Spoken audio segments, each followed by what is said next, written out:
Who can do this better? Who can do this faster? Who can do this more efficient than me?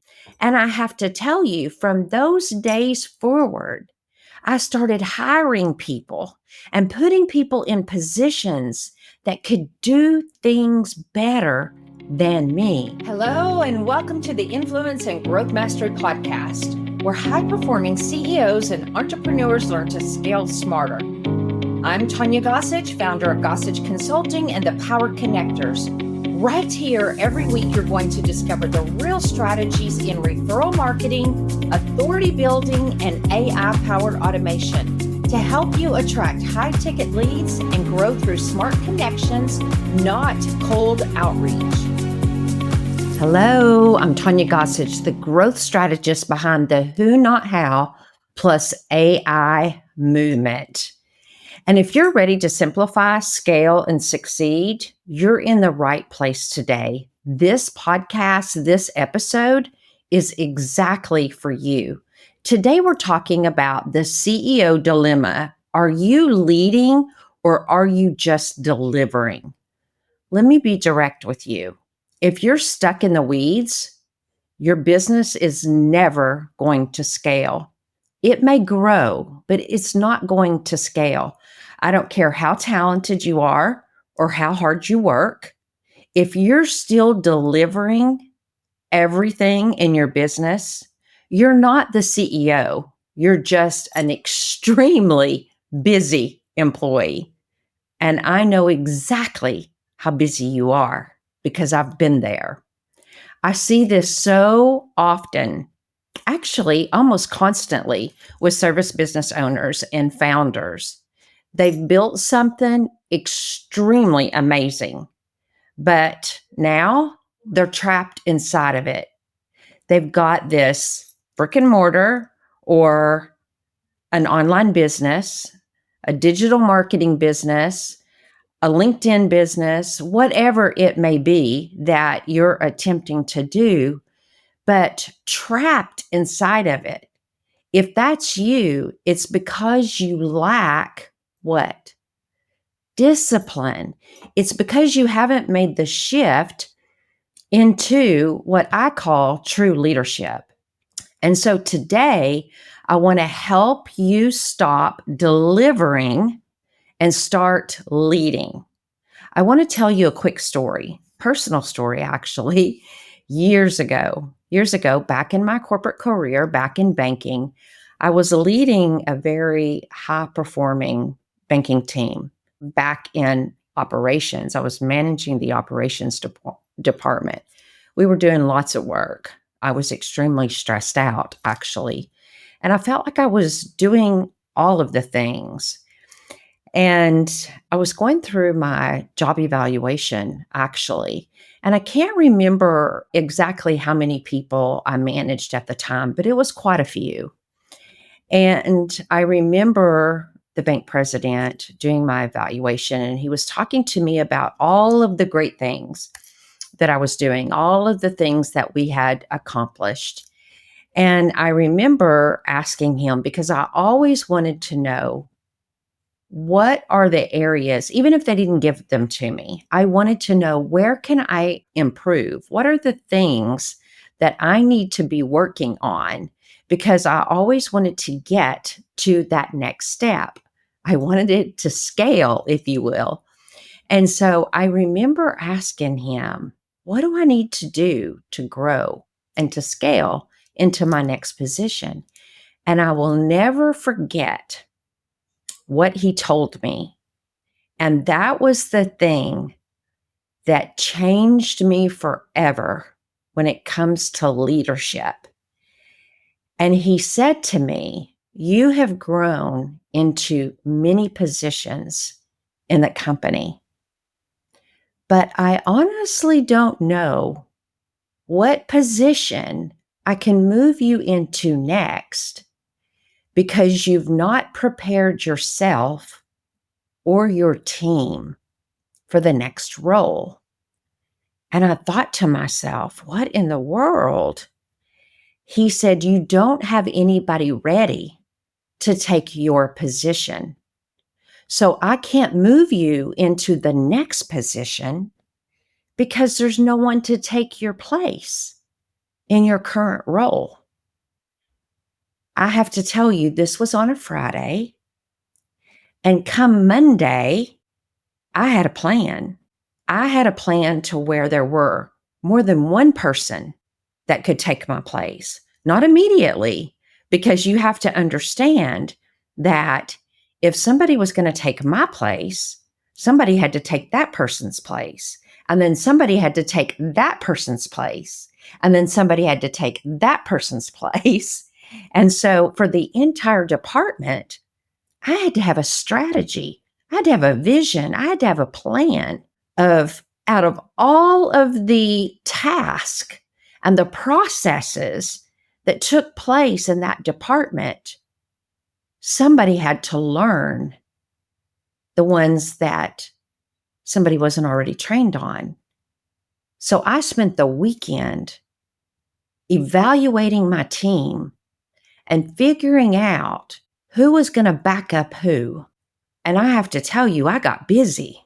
And I never, from that day forward, as I moved into other positions, did not go into those roles not having a plan. And when I left the company 6 years ago, I left the department that I managed. I had 22 people in that department. And I have to tell you that I felt like, now, while management didn't necessarily feel like 22 people were capable of doing my job, but 22 people knew various aspects of what I did. There were people that were fully capable to run aspects of my role. And there were 2 people who were fully capable of doing my entire role. So had I left, and of course I did leave, there were people that could step into my position and do it. So you want to, as a leader, make sure that you delegate, have SOPs in place, have people that you feel confident, given control to, and lead your department, lead your business like a CEO. You do not want to have to worry. They may not be able to do it as well as you can do it, because back then, when I sat across the desk from that president, I did not lead like I should have led that particular department, because I did feel like I did it better than everybody else. And that was a problem for me. But when he said to me, I cannot move you to your next role because you do not have your backup trained, whoa, that hit me right here. And I'll never forget that conversation. But it put my tail end in gear. And so I couldn't grow. The department couldn't grow. The company couldn't grow. So I'm telling you, if you're in that position today, your company is not going to grow. So I want to give you 3 critical shifts that's going to help you to lead like a CEO starting today, because that is what put me in gear to lead like a manager, a leader. In my position then, I had to shift from operator to orchestrator. You are not the technician doing the job. You are the visionary. The operator asks, how can I get this done? How can I do this? The orchestrator of the business says, who can do this better? Who can do this faster? Who can do this more efficient than me? And I have to tell you, from those days forward, I started hiring people and putting people in positions that could do things better than me. I knew that if I put people around me that were better than me, I had a much better chance of being a better leader. And so, this who, not how mindset is phenomenal. And the truth is, AI should be one of your who's now, too. You do not need to write every single email in your business. You do not need to build every single workflow in your business. Let technology and your team handle all of that for you. And you then focus on the direction. I'd give anything had I had all of this technology at my disposal way back then. We could have knocked things out of the park had I had all of this back then. And so think about that. Think about what you can do with all of these who's today. Shift number two, shift from firefighter to an architect. Look at your calendar. Is it controlling you? Is it filled with other people's priorities? Your CEO level thinking time.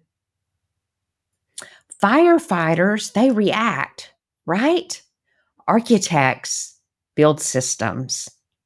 They design. They design time, they design energy and strategy into their work. Wow. I love this stuff. I love this stuff. That's why inside the CEO toolkit is something that I call the revenue rhythm. What is that? The revenue rhythm.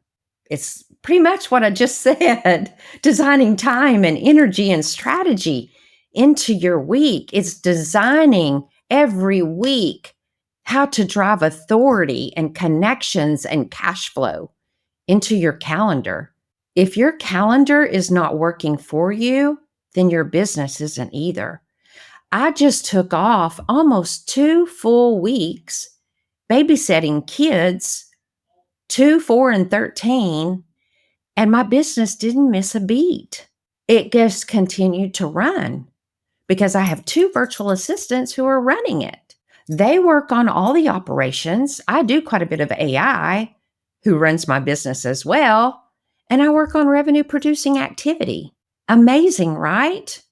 Here's shift number 3, from control to collaboration. This is a tough one for high performers. And it would have been a one for me as a high performer. We think if we don't do it, it won't be right. There was a time that was me. But the reality is, control is killing your capacity. Great CEOs collaborate. They trust their team. They hire virtual assistants, which, by the way, if you need a virtual assistant, I have the greatest place to get virtual assistants. I can tell you all of the people that have hired virtual assistants from my contacts love, love, love their virtual assistants. They are getting virtual assistants that have exceeded their expectations. But they hire virtual assistants, they do or use automation tools and referral partners to do what doesn't need their brain power. That's the secret to getting your life back, is hiring virtual assistants, using automation tools and referral partners to do what doesn't need your brain power. That's the secret. And growing beyond your limits. Let me tell you this. Did you know that as an entrepreneur, you can start taking off some of those hats by getting other people to do your work?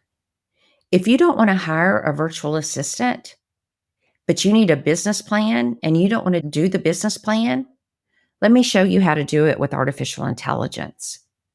If you don't trust artificial intelligence, okay, I have a referral partner who does business plans because I believe you need one. So I'll refer you to someone. You can hire them to do it at a very small cost. You can work with them and they'll pay me a referral fee. If you need a growth plan, you need a CRM, you need those things, I'll refer them to you. You can work with them and they'll pay me a referral fee. Referral partners. Listen, you can build your business so profitable. It's amazing. Grow your business smart. Grow your business smart. I've worked with CEOs who are absolutely drowning in tasks. And within 90 days of strategic delegation, doing what I'm telling you to do, and system building, they've doubled their capacity, growing their revenue. Listen, this isn't fluff. This is using smart frameworks. And once you start seeing your role as a leader, not the laborer, everything changes. Listen, this has been so life-changing for me that I have decided to get certified in AI. I'm becoming a AI accredited and certified as an AI consultant. And it's a 3-month certification, but I'm doing it in about the fourth of the time because I already know a lot about artificial intelligence. So more coming on that. I'm very excited about it. But here's the next step that I want you to do. I want you to download the free CEO Bottleneck audit worksheet that's in the show notes here. It's the exact tool that I help my private clients uncover the needs that need to be delegated, automated, or even just downright gotten away with, deleted out of your life, out of your business.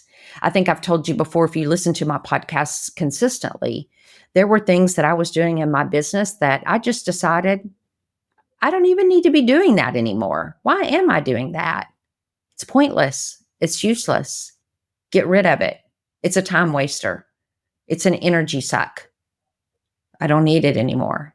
And have I missed it? Not one day. Not one day. So if you're ready to build a business that works without you in the weeds, I invite you to explore the CEO Toolkit or apply for my CEO Intensive. The doors are opening on September the 1st.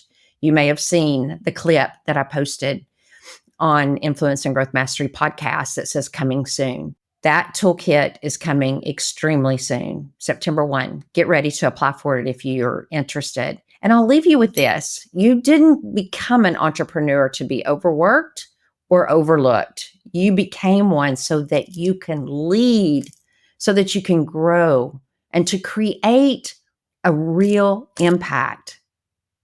That's what I want you to do. Create real impact in your business. So if you are leading or if you're just delivering, let's fix that.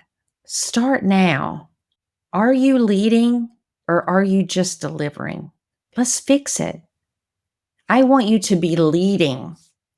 That's what I want from you. I want to thank you for tuning in today. I appreciate you. I'll see you again next week. Bye. Thanks for tuning in to the Influence and Growth Mastery podcast. If you're ready to attract high-ticket leads, scale with AI, and grow through powerful referral networks, visit my website, GossageConsulting.com. Don't forget to subscribe, leave a review, and share this episode with any CEO who is ready to simplify, scale, and succeed without the burnout. Until next time, stay influential and keep building smart connections that drive the real growth. See you soon.